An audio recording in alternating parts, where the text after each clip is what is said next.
다음은 의심 환자 발생 시 학원에서 필요한 조치에 대하여 말씀드리겠습니다.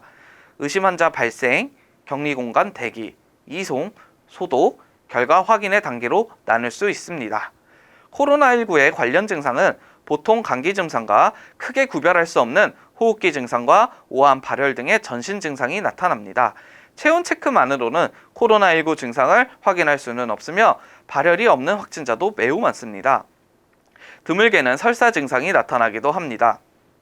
코로나19만의 특징적인 증상으로는 후각소실, 혹 후각 둔화가 있는데 간단한 확인법으로는 커피 향을 맡아보거나 향수나 방향제를 뿌리고 냄새가 나는지 확인하는 방법이 있습니다.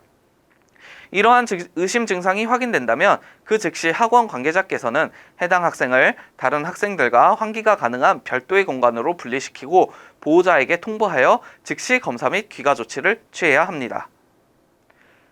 다음은 확진자 발생 시 학원에서 필요한 조치에 대하여 말씀드리겠습니다.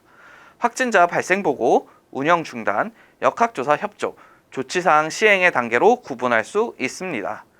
확진자의 거주지역, 확진자의 검사지역, 학원이 소재한 지역이 일치하지 않는 경우에 학원에서는 이미 확진자로부터 연락을 받았더라도 학원 소재지 관할 보건소에서는 아직 확진자 발생을 인지하지 못하였을 가능성이 높습니다.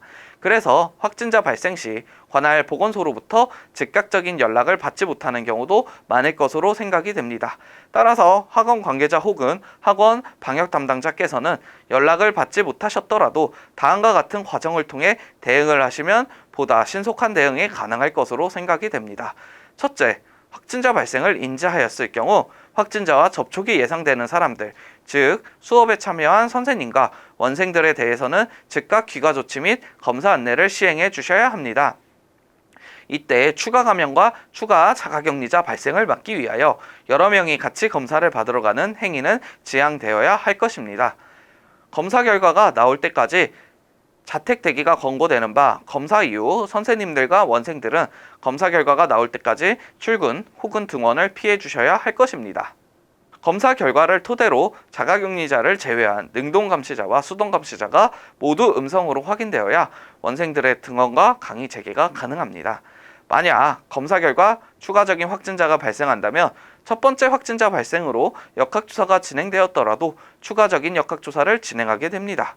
확진자가 다수 발생 시 다수에게 전파가 된 원인을 찾기 위해 역학조사관이 현장 위험도 평가를 진행할 수도 있습니다. 둘째, 확진자와 접촉이 예상되는 수업에 참여한 선생님과 원생들에 대한 이름, 전화번호 혹 보호자 연락처, 가능하다면 주소와 주민등록번호가 적힌 명단을 작성해 주셔야 합니다.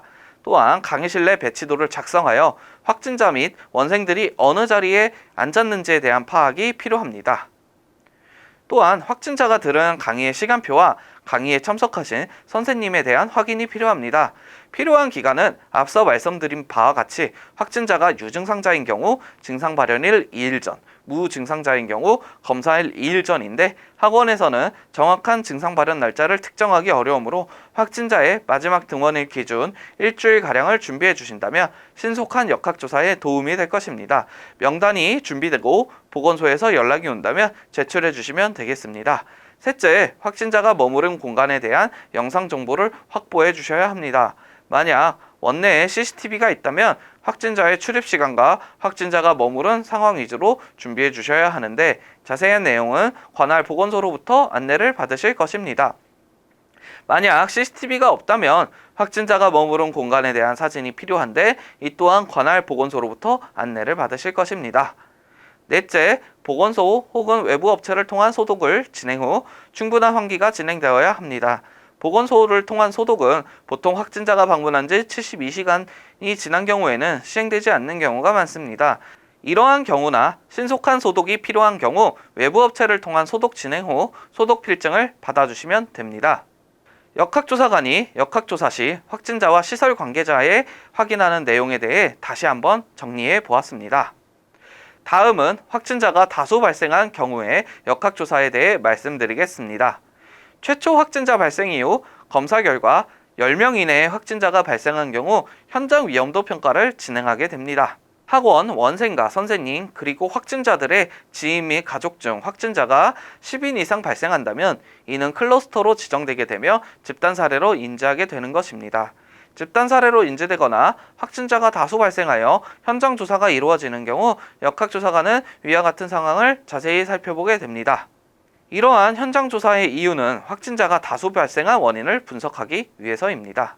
확진자가 다수 발생한 경우 현장 조사와 동시에 원내에서 추가적으로 얻은 정보를 토대로 다시 한번 접촉자를 재분류할 수 있습니다. 이때 추가적인 명단을 요청드릴 수도 있습니다. 그리고 시설 환경 관련하여 감염에 취약한 사항이 발견된다면 환경 개선 권고를 하게 됩니다.